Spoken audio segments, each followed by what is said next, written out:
Hi, everyone. Thank you Hello. for joining us today. This is Rudeism. Hi, how's it going? Hello. I can see a few of you already in chat. Welcome, welcome, welcome.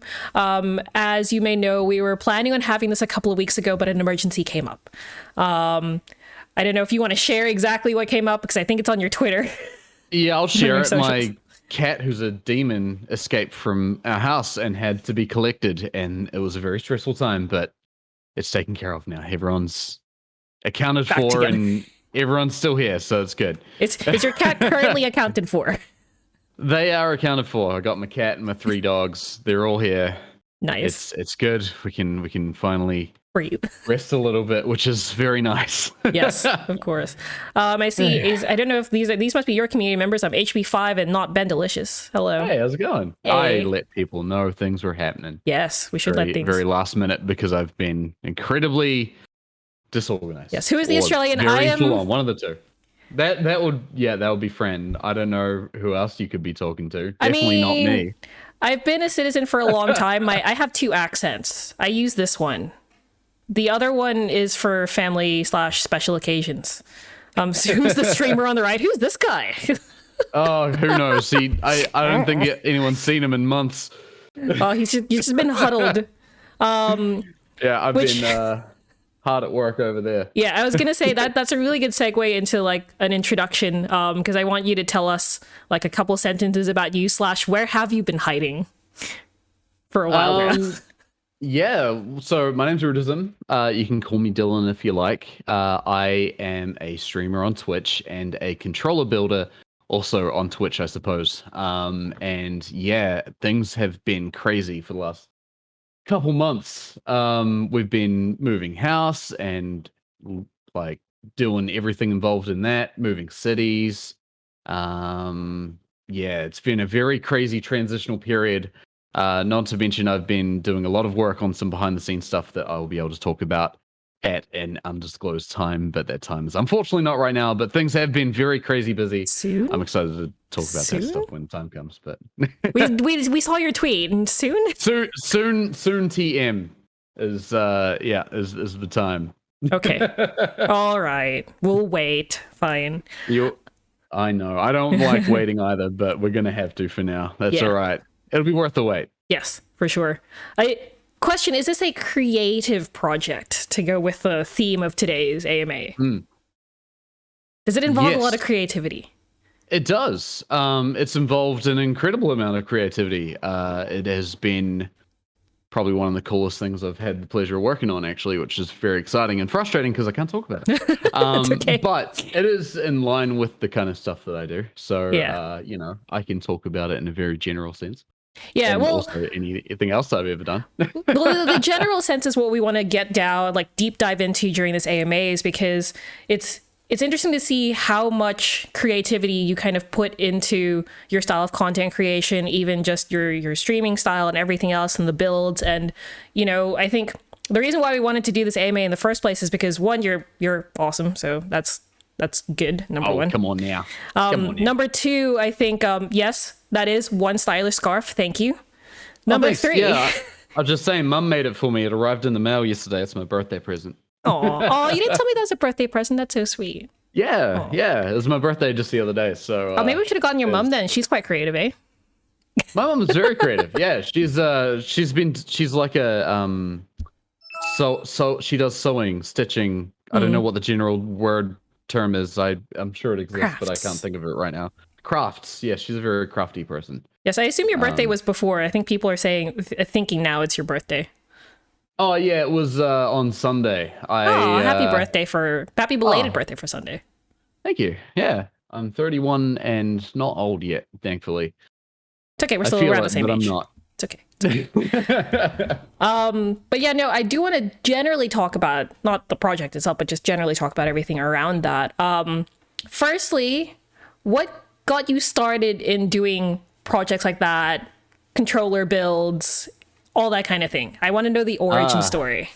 Yeah, so back in 2015, when I was playing Rocket League, trying to be a pro streamer to be good at Rocket League and failing, I was streaming to about 2 people. I think it was like my fiance, or my now fiance, and my best friend, and my mum maybe on occasion. Oh, Um, so to preface it, I played Guitar Hero back in the day, like a lot competitively and all that stuff. And my best competitive friend Guitar sort Hero. of, yeah, it was a whole It's a thing. thing. And my good friend who was with me for a lot of that was watching the stream, and he's like, "Oh, you should play Rocket League with a Guitar Hero guitar." Her, just like being a dick. Just trolling.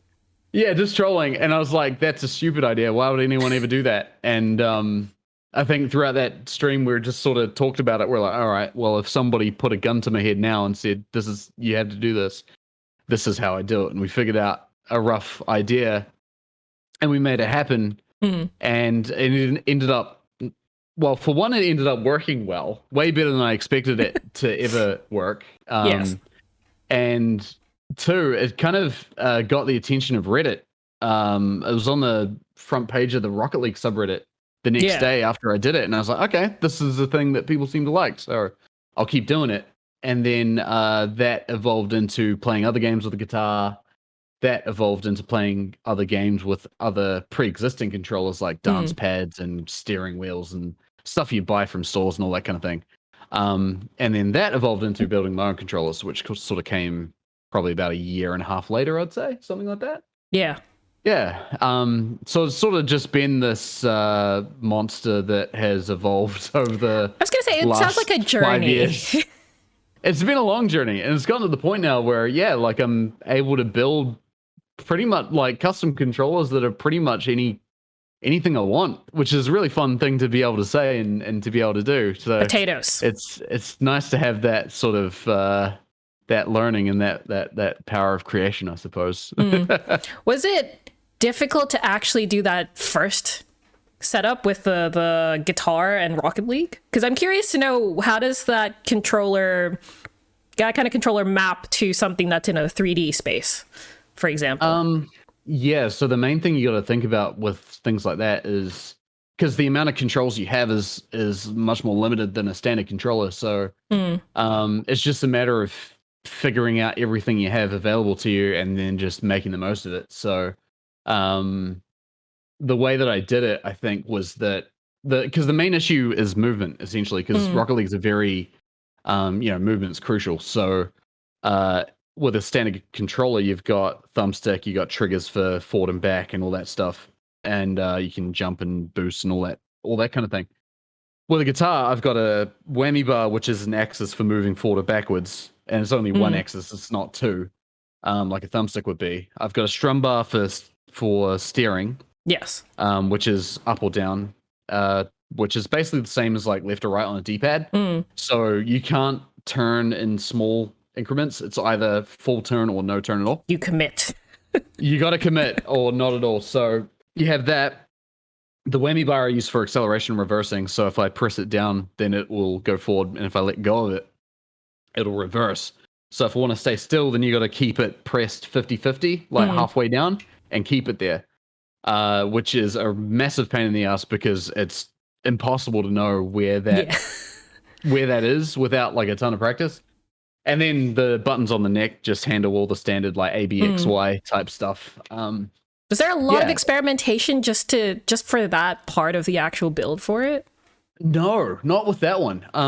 Because like when we figured it out as we're just sort of theorizing it out loud as we're just playing regularly, we figured out the sort of limitations as we went. And then once we had the mapping, we're like, okay, I can't think of a way to make this any better. So that's just what we're going to have to deal with. And so I just dealt with it. And yeah, I haven't changed it in the 5 years that I've been playing it. Do you still go back and use it? Yeah, it's been my go-to. So whenever like if I don't have any plans for a particular stream, or if I've got a controller that's broken on me and I can't use it that day, I'll just be like, all right, we'll play Rocket League. And so it's always a good sort of nice go-to. I haven't actually mentioned it, but I haven't been streaming the last wee while because I've been just dealing with life. I will be streaming again on Monday, and I will be playing Rocket League, so I'm looking forward to it. So that'll be my return. I haven't even mentioned that on Discord yet. This is the first time I've mentioned it. Oh, yay, we get an exclusive. So yay. Everyone who made the effort to be here will now know things ahead of everyone else. Yeah, so and for those of you who, I don't know how you might not know him, handles are over here.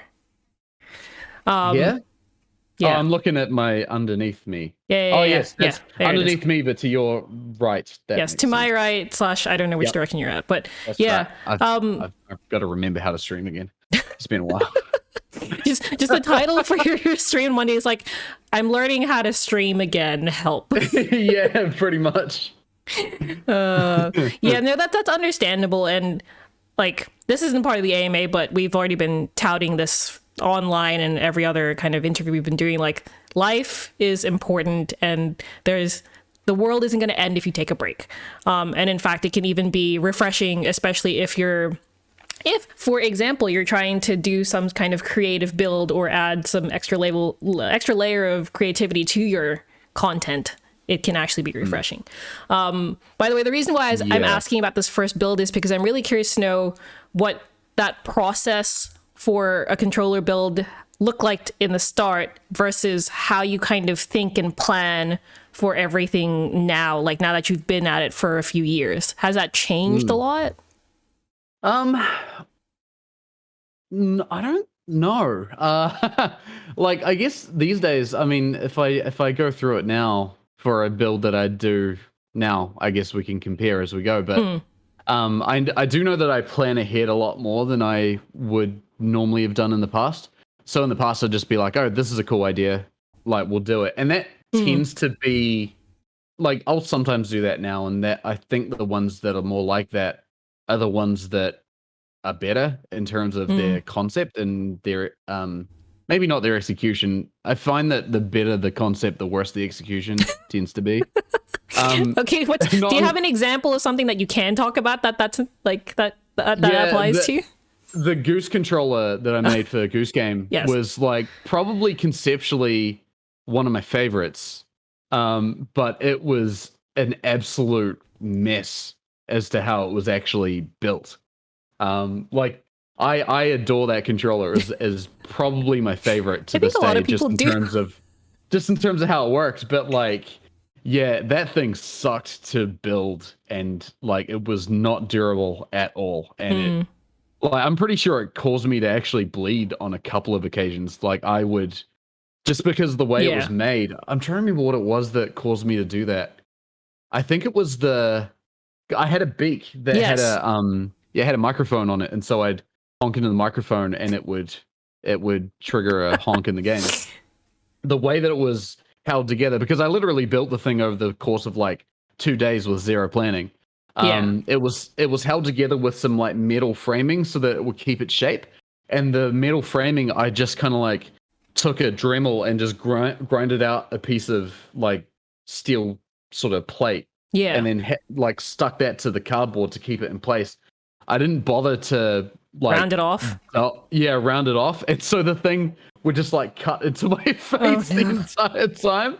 And so it was just like every time I was done, I just had to be like, check the mirror, like, okay, cool. My face is still here. That's good. Yeah, it was not. I that's the thing that usually my problem is that if there's a concept that I love, I tend to be like, okay, we're going to do this right now. And I'm not going to worry about the details. We're just going to do it in the easiest, fastest way possible. And that means that I make sacrifices, and that sacrifice tends to be at my own physical safety or such like that, which I don't recommend anyone do. No, I recommend that you be safe. Yes. Obviously, when you're working with any tools or anything else that's like sharp or pointy. Well, that's another story. You should always be careful around tools. But yeah, I've never put myself in serious danger. Just more like, just sweat, blood, and actual tears. Just cause myself the occasional cut here and there. Yeah.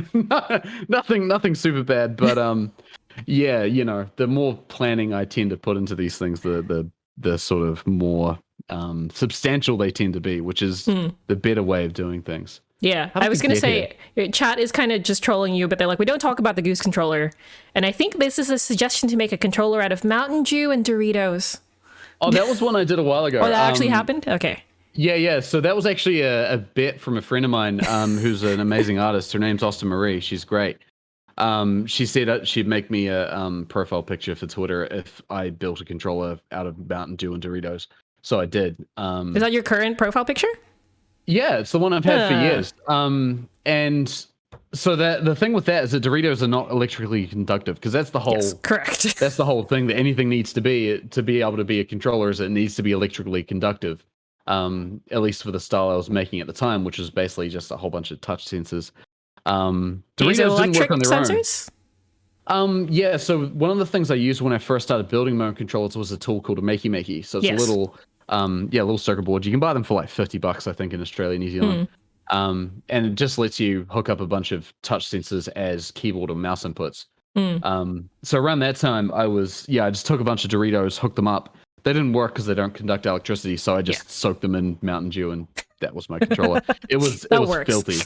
It was gross. It was really bad. Well, the durability of a Dorito when soaked would not be very long. Surely. Better than not soaked because when they're soaked, they're more flexible because Actually, they yes, soften correct. and they bend, so they actually last longer. It's really gross. Like the smell was awful. But I mean, I guess that ties into things. So like, if somebody puts up some kind of challenge to me, like build a controller out of X, Y, and Z, it adds restraints to the things I can do, and I find that actually tends to uh create new ways of thinking about things and new Hmm. ideas about doing things, which is usually actually really, really handy Hmm. for future projects because it sort of, I don't know, I learn tricks as I go along, Hmm. depending on sort of restrictions of things that I can and can't do, depending on whatever it is kind of project I'm working on, which is nice. Yeah. So the limitations actually, while they're a challenge, kind of help in a way.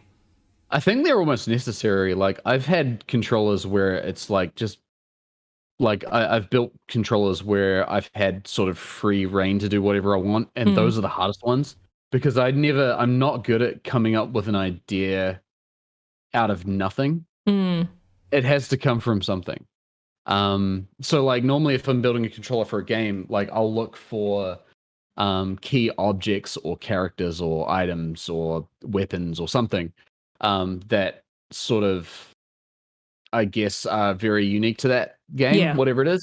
And then that will be the restraint I'll put on myself to work around. So, like, Goose Game, obviously the goose, Hmm. does a whole bunch of things. So how can I be a goose, basically? And then I'll make that like that's the constraint I put on myself, and then I'll Yeah. use that to make it work any way possible. So if there's some constant in the project, then that is the thing that sort of ties it all together, and Hmm. that's what sort of pushes the rest of it. Yeah. Like a Yeah. main Well, theme needs to be yeah, driving the yeah. whole thing. Whereas if it's like I just want to do something, then like could literally do anything. You get stuck, I Yeah. think, without some kind of constraint to Like push you how forward. long is a piece of string? Exactly. Yeah. It's yeah. What's it called? Analysis paralysis. That's the thing Hmm. tend to get stuck in when I don't have constraints. So the Yeah. more I have, the better. I mean, there's also the risk of we're just throwing just terms out now. We're all learning here. Well, there's also like cognitive. Well, there's a risk of cognitive overload if you have too much open space to be like it could be this, and Yeah, for it's sure. And that's something I personally struggle yeah, with a lot because I tend to I tend to go in a million different directions at once, and I'm not very good at focusing them. So it's something I've yeah, gotten better at over the last sort of year and a half, especially just sort of trying to actually write things down. Also, that's a good thing is mm, writing things down. yeah, It's something I didn't used to do until very recently, even with like details around controllers and stuff like that. I'd always just keep it in my head, and that's where it mm, would stay. Which worked, but not incredibly well. So I find that being very meticulous about writing everything out mm, is useful because then you're able to not have to keep it in your head all the time. yeah. I'm the complete opposite. I have to write absolutely everything down. Otherwise, if it doesn't, it's just gonna go whoosh. Yeah, I can thank my fiance for that. She drove me to do that because she's Oh, very much like that too. oh, She's the opposite of me. I mean, she's creative, but like she's very organized, and I'm not. mm, So I've learned a lot in the way of being organized over the yeah. last wee while. It's been good. But organization is something you learn though. Like you can't go and talk to like 15-year-old Fran and be like, "Are you organized?" She'd be like, what does that mean?" Oh yeah, for sure. Like, I mean, that's true. It's something I've struggled with my whole life. My whole life. I've tried so many different things to be organized, and Even now I don't think I'm a particularly organized person, which I think is good in some ways because I don't um I find that it's kind of nice to be able to see an idea and just have it into my head and then just run with it all the time. And Mm, then it's just kind of floats around for whenever I want to pull it back out or whenever I think about it again, which maybe never, but could be mm, sometime. And so, like, whenever it comes back, it's like, oh, I remember how I was going to build this controller, and it's sort of the details just come back. But, um, yeah, having it be organized is good to help clear the mm. brain, I think, at the same time. Yeah. I think I'm just kind of used to being disorganized. I feel like being organized is probably better. Yeah, probably, maybe. Huh. Probably. Yeah, I've always been a bit of a scatterbrain, so it's something I'm learning. And the more I learn, the better I think my ideas tend to be because Yeah. they are more accessible, I Mm. suppose. Do you have Yeah. any kind of go-to for your planning now in terms of like tools? Do you use pen and paper? Do you just need to like, Uh, pen and paper. yeah. I can't organize myself digitally at all. Mm, I know it works for some people, but it just doesn't work for me at all. I've tried it a million different ways, and it always just. I think I'm not very good at organizing myself digitally. Whereas, like the thing that I do at the moment is I have one book, and mm, inside that book is everything. And so if I have this book with me at all times, and I do, yes. um, I never, I never have to ask myself where things are. I Mm, know that it's in the book. I can open it and I can see where everything is at once, and it's good. Yeah. Whereas, like, if things are digital, then I have like lots of different websites that I go mm, to regularly. I only have one book that I write in, yeah. so it's like it's that's the thing. And Mm, so I put absolutely everything in there. I put in all my to-do list for each day. I put in all my controller notes. I put absolutely everything in there. mm, And so having that is, yeah, really, really helpful. This book's a bit bigger than I'd like. Normally it's like able to fit in my pocket, so it's yeah. literally on me all the time. But yeah, so that tends to be my go-to. Mm, Yeah, but like I said, bullet journal. That's yes. the I saw that. typical frame that I tend to go for. Yeah, it's I like use bullet like a journal style. lightweight version of that if I do write things. So we're Yeah, fans here apparently. yeah. I took the general principles and just sort of kept what worked and didn't bother with what didn't. That's the important part, and we run a Twitter space about kind of time management and being organized already. And the thing that I want to mention now is like do what works for you, which is why it's like if it's pen and paper for you, go for it. Mm. And I think I remember when we were talking about on that other Twitter space you were on before. I think it might have been the same one, the time management one. Yeah, it sounds like it. Yeah, we were talking about like what's it called? I'm having a mind blank now. I blame chat for this. No, I don't blame chat for this. I think it's important to know that like even if you right now don't know exactly what your process is, I think we're getting quite a lot from how it's been working for you, and it's good to be able to know that like there's been challenges you've overcome, there's been improvements that you've been making, so it's really good to hear that from you that the learning your own process is a process in itself, and I think it's good for everyone in chat to kind of pick up on any like tips and clues that way. But it's also kind of just like I imagine other people who might be wanting to do not necessarily controller builds, but they'll want to figure out how to kind of get started at least or improve. So I'm hoping that you guys in chat, especially if you have any other follow-up questions, we're watching, so let us know. But yeah, so it sounds like I'm glad you have like the one compendium. So I assume then if you like forget something, you just like cool. Yeah, because like I think when I first started off, because before controls were even a thing that I would think about, like when I first started streaming and stuff, I think my process was just do anything. Mm, Like if anything seemed like a good idea, I would do it with the least amount of effort required to see if it was decent. mm, And if I liked it, then I would do more of that thing. And if I didn't, I wouldn't. And sort of that was my whole process.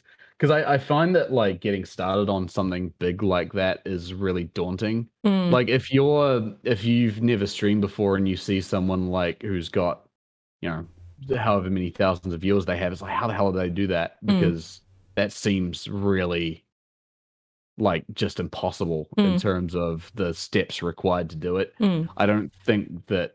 I think to start with, there's no steps required. You just Yeah.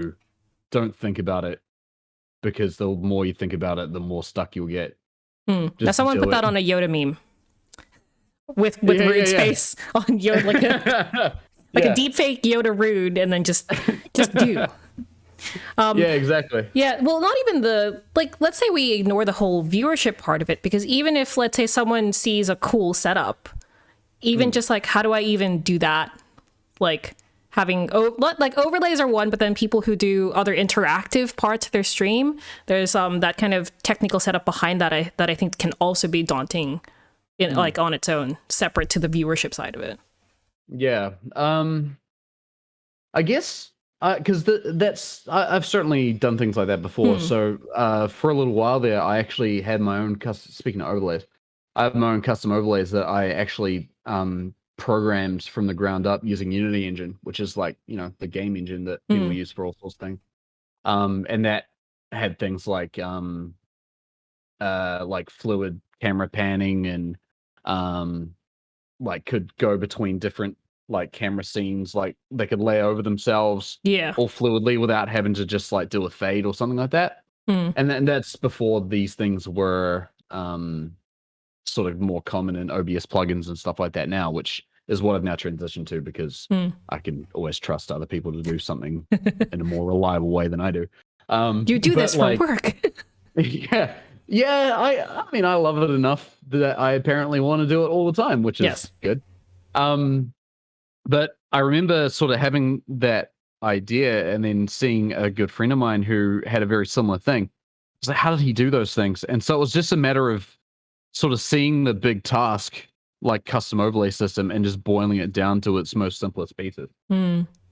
So like, he's got his webcam moving from place to place fluidly. Okay, how do you do that? Well, it's a sprite that literally Hmm. has some animations on it to move from point A to point B. Okay, how do I do that movement? How do I get the webcam on the sprite? How do I, make that stuff visible on just a separate window? How do I take that window and put it in OBS in a way that makes sense? It's just all the individual steps of those Hmm. things, and you just go through them one by one. And if those steps require smaller steps, then you just boil it down again. Hmm. It's yeah, it's like if you've got a general idea like that, it's sort of just break it down as much as humanly possible and deal with those sort of atomic sized tasks one by one Hmm. until they just until you have the answers for the bigger ones, and then they come together. Yeah, for sure. And what I was trying to say before is, in extracting your own process from this kind of interview, I think a lot of your principles apply to basically any project, whether it's overlays, whether it's your own builds, whether it's your room setup, whether it's some other kind Mm. of creative thing. I think, for example, this could apply really well to someone who, I guess, is doing like a big artistic project, but they don't know, like, let's say you're doing a giant landscape, but you don't even know what, like, everything's going to be in it. And then it's still the same process of chunking everything down to tiny bits and then expanding out. Out of curiosity, I've got a follow-up question. Considering the number of like projects you have, for anyone else who's either in a creative field or doing creative as like their main kind of content creation, how do you plan projects or overlapping projects, or how do you prioritize? What is that the like the bigger projects look like when they're interacting with each other or overlapping? Yeah, that's a good question. So that's been basically me for the last sort of 6 months, is dealing with all that kind of thing. Um, my prioritization tends to be deadlines. Hmm. So if I have like 4 or 5 projects I'm working on, and I know that, project A is sort of needs to be done by X time and project B needs to be done by Y time, I'll tend to just do the ones that are due earlier. But Hmm. I mean, that's sort of all depending on the fact that you have deadlines, which you may not necessarily do. So yeah, that tends to be my priority, the way I prioritize all the sort of ones that have deadlines that I need to do. If they don't, Hmm. um, and they're not sort of dependent on anyone other than myself, I just tend to do what I enjoy. Hmm. Like if and that sometimes means taking a project and just ditching it. Yeah.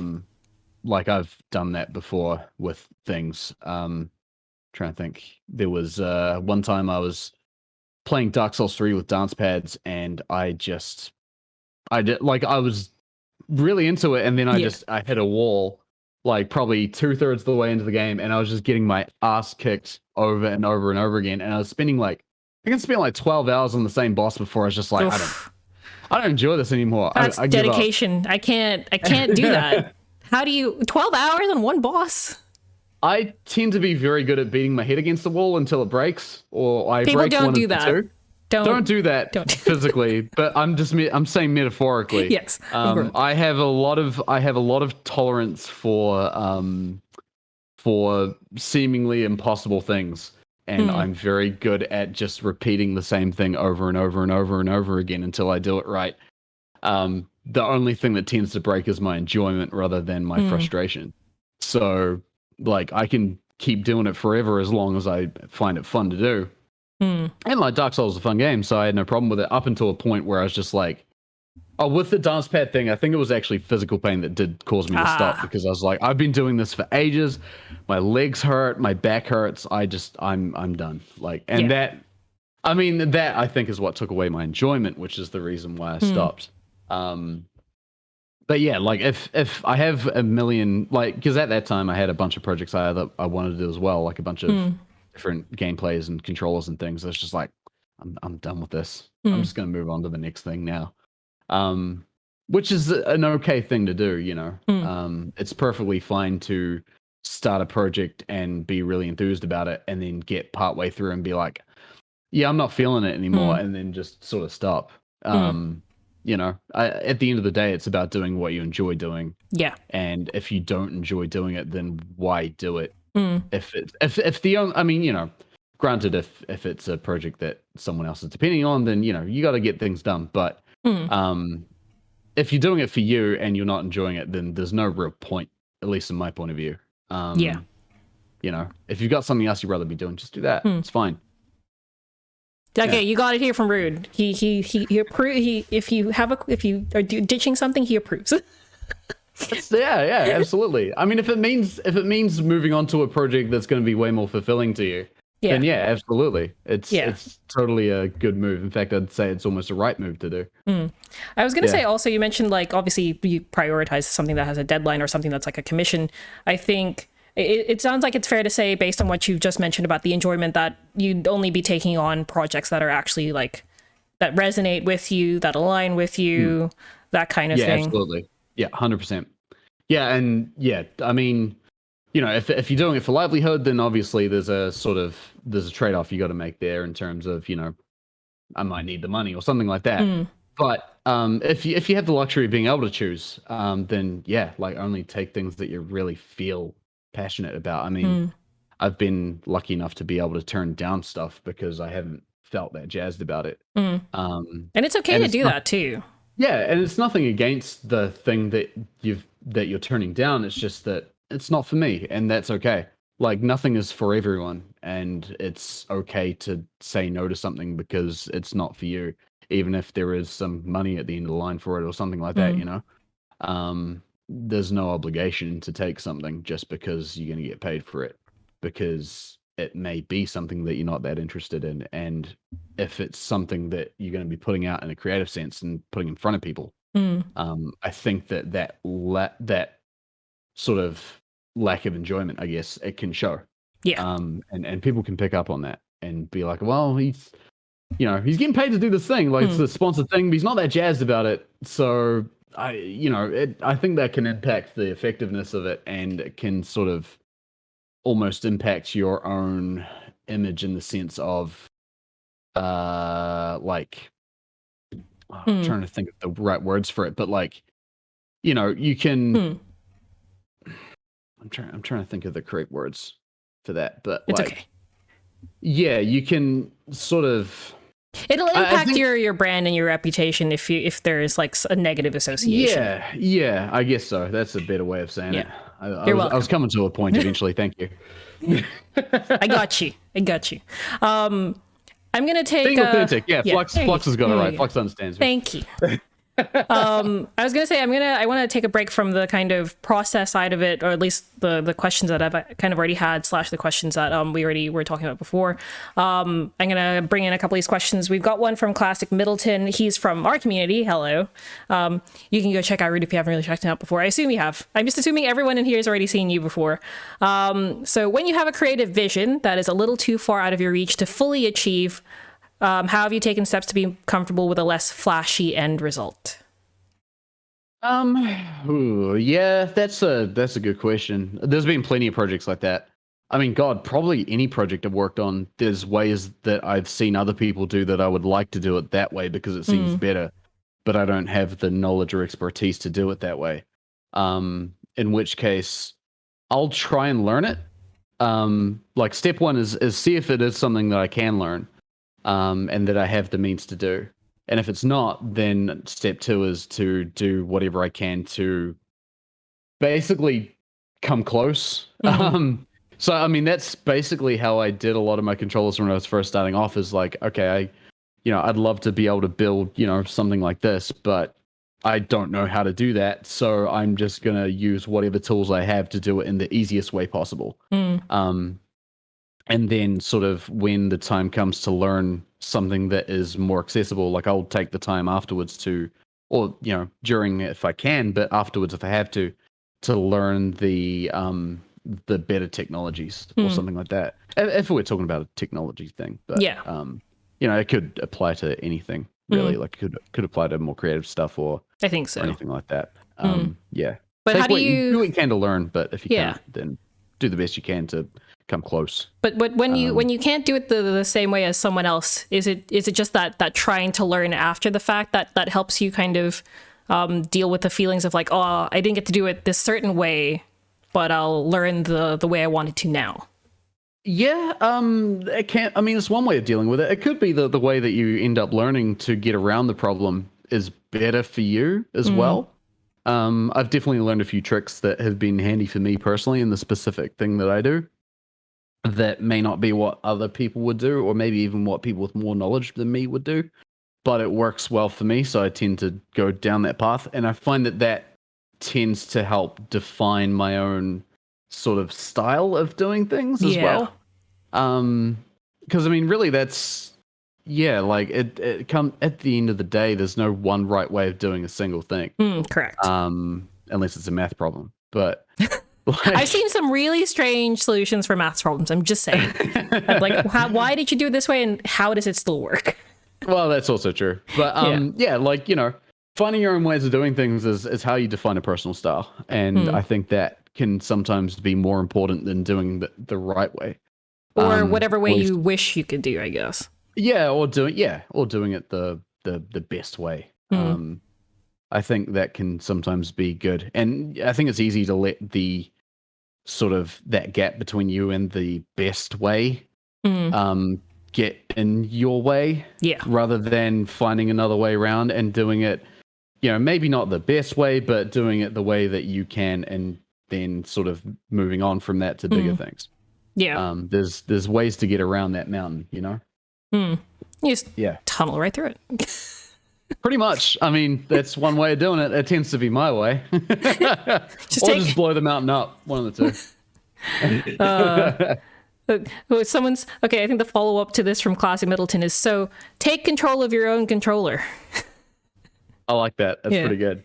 Okay, now get it on a t-shirt, get it on a mug, get some stickers out. There you go. I like that. That's great. That is fantastic. Here's another interesting question, which is kind of related in terms of the project side of things, or at least it's kind of both. This is from Flux. I think he's one of your guys, your peeps. He is one of my guys. Hey.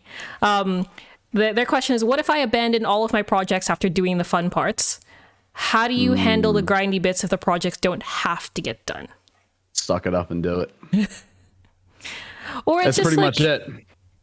Yeah, but if the project doesn't have to be done, then well, I think I understand what he means by it doesn't have to be done. You mean I think he means, and you can correct me if I'm wrong, Flux. I think you mean if it's something that you're doing of your own volition, rather than something that maybe someone's commissioning you for or something like that. It's a lot easier to do something you don't want to do if you're getting paid to do it, or if someone's depending on you to do it. You know, even with controller building, there's steps of it that I don't particularly enjoy the most. It's like, I've got to do like, you know, like for me personally, I'm not a huge fan of like the really fiddly, like connecting things together part. Like I like I like the ideation of it. I like the wiring of it. yeah. I like the, you know, doing the machining and stuff. When it comes to connecting that stuff, that's the least fun part for me because it involves me having to put my hands in really tight spaces and mess around with screwdrivers and stuff. And it's like, it's fun, but like it's frustrating and it's not my favorite part. So that tends to be the part where I'm like, oh, I have to do this part next to get to the next step, you know? So for me personally, it's just honestly a matter of just not thinking about it and just doing. Do you just get some headphones on, just get some music on, and you're just like, I'm going? Yeah, it's like, I've got to do this. I don't have a choice. I just got to get it done. So I'm going to just shut up and work and not think about the fact that I don't like this particular part of what I'm doing. Just like, I find that the more I think about the fact that I don't like it, the less likely I am to do it. So if I just am like, and this is how I am with like 99% of like, Life. this is how I am with like chores and anything. I'm terrible at doing like anything to keep my life in order. And that's how I feel about all that stuff. But lately I've just come to understand that it's just a matter of don't have a choice. It's got to be done. So I'm just going to stop complaining because the more I complain, the more I'm going to focus on the fact that I don't like doing it. Not the fact, not saying that complaining is a bad thing. It's good to complain sometimes. It's good to get it out. But at a certain point, you just got to be like, it's go time and let's just do it. Yeah. So, and also the sooner you do that part, the sooner it's done and the sooner you can do more fun stuff. That tends to get me going. Yeah, I was gonna say, do you just imagine you're like, I'm gonna be doing this soon. I'm gonna be doing this soon. Just keep pretty much. Stuff. Yeah, pretty much. So you know, I do find personally that at least if it's a situation where I'm able to put music on and just do work or put like a podcast on or something, then that usually helps because I can just focus on that and enjoy that, which helps me sort of get through the thing that I'm not particularly enjoying. Yeah. Yeah, I think you that's a really something sometimes. Well, I can say it's a really good question because again, that actually doesn't even just apply to like creative projects. That's just life or anything else that you're working on where there's a part because there's always going to be a part you don't want to do, right? Yeah, I should take my advice more often when it comes to literally anything outside of controller building. Oh, I like this comment. So look at grindy content creation as if they're all your dirty dishes and washing. Yeah, I mean, I think there's something to be said about like grindy content creation. If you feel like it's a grind, then I don't know. Like, I guess it depends on the format and what it is you're doing. Like, there are steps to doing a thing. Like, for instance, building a controller. There are steps of that process that feel a bit grindy because it's like just sort of grunt work kind of thing. But I guess if you feel like your overall content is grindy, that might be a point where you might need to sort of take a step back and be like, why does this feel grindy? Is there a way I can make it feel not like a grind per se? I think for me personally, like I've never really thought much about the fact that I've gone from not many views to a lot of views in a period of time, because I think that concept tends to be a grind to people, or people think of it as a grind. Yeah. And I feel like that, at least to me, I mean, I can't speak for everyone, but that sounds like a negative connotation in a way, where it's That's like I've got to put in all this said. work and keep going and keep going and keep going. But I think if you really try to find the things you enjoy doing, is if you can enjoy yourself in the moment of doing it, and if you can be done and then think about it where you're not doing it and be like, I really can't wait to get back into that. And it's never a grind. It's just something you're doing and enjoying. And then I think that the growth comes with that. When you look back on things, even things that didn't have enjoyable bits or quote grindy bits, my experience is Yes, some things might not have been great, but I don't even tend to focus on that when the whole process itself has been kind of enjoyable with both the ups and downs. Do you find the same thing for yourself when you're looking back? Yeah, absolutely. Like I love building controllers. Like, every controller I've ever made, I can look back at and be like, that was fun. I can always critique it in my head about a million different things I could do better, but I can always say that I enjoyed doing it. And so that's never been, I think that's never been an issue for me in that sense, which is good. There have been moments in a build where it's like, oh God, I'm having this problem and it sucks and I hate it. But like, I feel that happens literally anything in life. It doesn't mean that the overall thing was bad. It's just, the difficulties that happen, and that's just part of life, and that's okay. Yeah. And I think that's the kind of perspective you can kind of get after the fact. It's hard when you're in it, but once it's all done and you can look from the we're going with just mountain analogies today. When you look from the top of the mountain, you can then be like, look, everything looks fantastic. It's important to do that too. Like I've been in positions where I've just been constantly working, and you never take that time.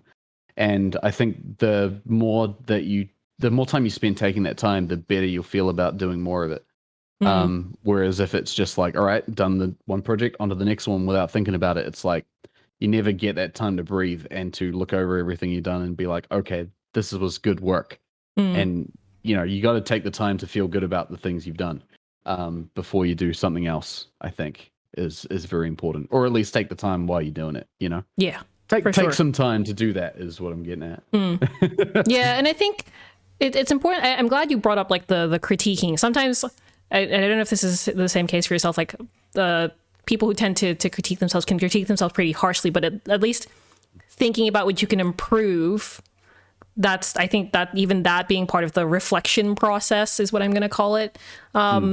Is still important because it also seems a bit detrimental to kind of just jump into something without kind of thinking about, what can I take from what I learned from this and apply this way. Yeah, for sure. Yeah, I mean, there is also the opposite of that. Like I think it sometimes can be good to jump into something without too much planning. Because I think for me at least, I tend to, if I do plan stuff, I tend to overplan things sometimes, and it can stop me from getting it done. And so I find that the less planning I do in the beginning sometimes can be better. It depends. If there are unknowns in the project, then I find that just jumping in is the best way to figure those things out. If it's something that I know every step of and can plan out, then I will do it. But if it's a controller I got to build where it's like, I don't know how I'm going to do some of these parts or make some of these parts work, I won't bother to plan at all. And I'll just give it a go.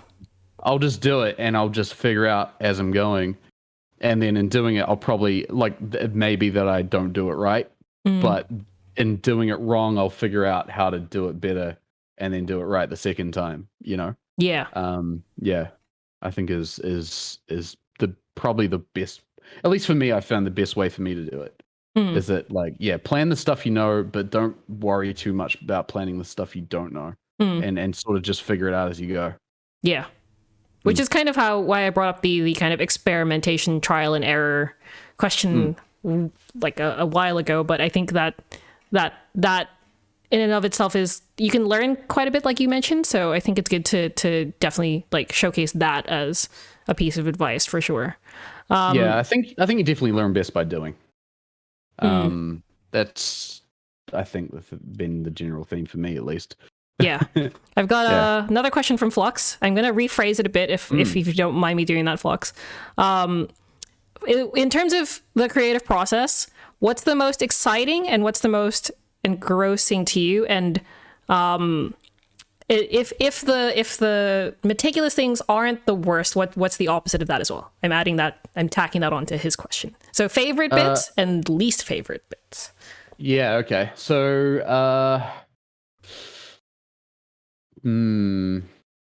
I think my least favorite bit is figuring out the first part of an idea. Yeah. Because it's the hardest part. Especially when it's an open canvas. Yeah, exactly. Yeah. It's that open canvas bit. It's like, okay, I've got to do something. Like I figured out content for the next wee while. I've got to make some new content after that. what's it going to be? That's the hardest part for me. And probably the part that I don't like because it's the most stressful for me. Because it's like, yeah, that whole like it could be anything. So what am I going to choose? I see too much in front of me to be able to pick one thing. That's the hardest part for me. So that I think that the stuff I enjoy tends to go hand in hand with what I find is the easiest. Yeah. Oh, that's because good. I'm a very lazy person by nature, so I will tend to do things that are easy for me. But I mean, that said, you know, the process of building a controller for me personally has become something that I know well, so it's not particularly difficult these days to do something that in ways that I know how. So that is something that I enjoy a lot. So I think it's weird. Like I feel like I almost, for me personally, building a controller, I almost enjoy more than the playing of it. With certain exceptions, but like I almost enjoy the idea of something working more than I enjoy it actually working. Yeah. Yeah, it's weird. Like a couple years ago, I made a controller for Jedi Fallen Order. And it was a lightsaber, and like it had full motion controls and everything. And then I had a glove as well that was rigged with motion controls, so I could do like force powers and stuff like that. And like that whole process of figuring that out was like probably the most fun part of the whole process, even more than playing the game, which was incredibly fun, and I still really love that. I think just like those moments where it's like you figure out, oh my god, I could like rig up an accelerometer so that when I push with my hand, it'll make him push whatever's in front of him in the game. Like, holy shit, that's the best idea ever. And then like having that unique idea and then carrying that forward is insane amounts of fun for me. I love doing that kind of thing. And then figuring that out with the constraints I have and the technology I have. I think working within those constraints I find really, really enjoyable. Yeah. Yeah. Great question. It was very good. Yeah. I was gonna say, it sounds like you even enjoy just talking about having the concept, like even just the. Yeah, I talk about it way too much to Ellie because like she's my first person I go to whenever I have a good idea, and I tend to have a lot of ideas. And so like she's always very like she's been incredibly supportive and like wants to see me succeed in this, which is great. I am very good at hitting people's limits with being too much talking about these things sometimes. Just getting to the point where it's like, okay, you've talked about nothing but this for 2 hours. Please shut up and talk about something else. It's like, okay, like I can see myself being very annoying right now. That's okay. I was gonna say, I want to kind of wrap up. I mean, I'm here to talk about this right now, so I'm allowed to. It's fine. You're just like a whole hour to talk about this. Great. yeah, exactly. Yeah, I want to wrap up on kind of one final question, and that's kind of like the support network and how important has that been to you from going way back to the start up until now? Like you've mentioned your it's fiance, right? Yeah. You mentioned your fiance a few times and your mom. And my mom. Yeah, how important has that support network been for basically your growth as a creator? I mean, as a creator and as a person, I can tell you I would have fallen apart several times over the years if it wasn't for the support I had from them. So like Ellie's helped me out so much with, you know, getting me through tough projects that have been a lot of work, or just managing the million things I have to do in a day and making sure I'm on top of them. Or like if I have an idea, I'll be like, hey, I have this idea. And she'll be like, what if you do make it so it does this thing? Like she helps me with those sort of concepts a lot and sort of gives me she's very good at figuring out the idea that I have in my head, because I'm very bad at describing them a lot of the time. And she's good at sort of understanding my brain and like taking that and using her brain, which is very different to mine, to make them better. Yeah, and just overall being like really supportive about what I do. Like if I didn't have Ellie around, I would be a hot mess all the time instead of just most of the time. And then like my family's always been really supportive of everything I've done. Like when I told my parents I wanted to be a game developer, you know, after I left high school, they're like, okay, cool. Well, anything we can do to help, we'll help you do, which was cool. And yeah, like I think having just that, having those people behind you, I think is incredibly important. Whether that's friends or family or significant others or whatever it is. I think having someone there telling you, hey, this thing you're enjoying, like you're doing a great job, like that's hugely important.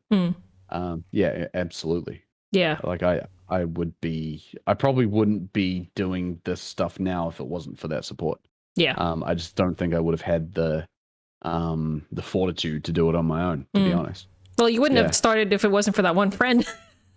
Oh, absolutely, yeah, 100%. Like without that initial concept, I wouldn't be where I am now. Yeah. Like so, yeah, 100%. Yeah.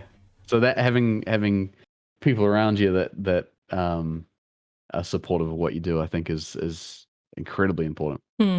Yeah, that's the reason why I wanted to ask that question, because it seems like, yes, you've got your brand, you've got your kind of I guess persona as yourself as a creator, but it's never like you're the only one who's kind of involved in this. There's always like other people involved in some way, and you've got that support, so it's not just you by yourself.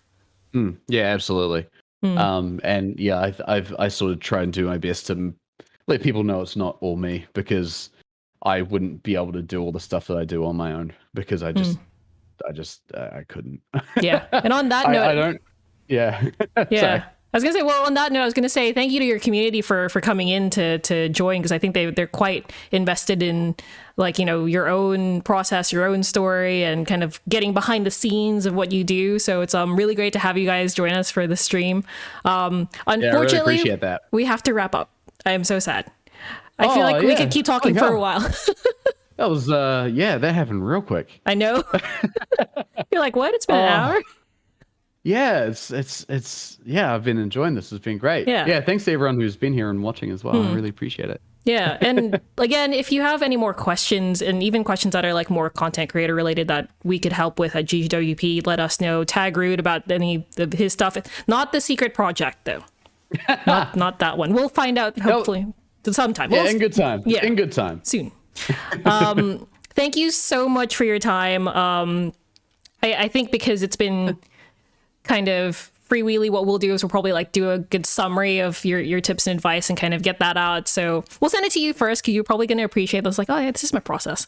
We'll get that put together. And they're now already asking what the secret project is. He'll tell you later. Yeah, of course they are. I'll tell you later. Yeah. Later. Yeah, we'll get that out. We'll get some clips out. And yeah, really appreciate all your advice. I think there's been so many like moments that apply to not just like, let's say someone isn't even a streamer yet. Like there's just so much helpful like experience and wisdom from you. So thank you for all of that. I appreciate it. And thanks for having me on as well. It's been good to chat about stuff. It feels like it's been a while since I talked about much. It's good to be back at it again. Yeah, I was going to say, when is your stream happening? This Monday. So we'll be back at it this week. Yes. Is the plan. Do you have a time set for that yet?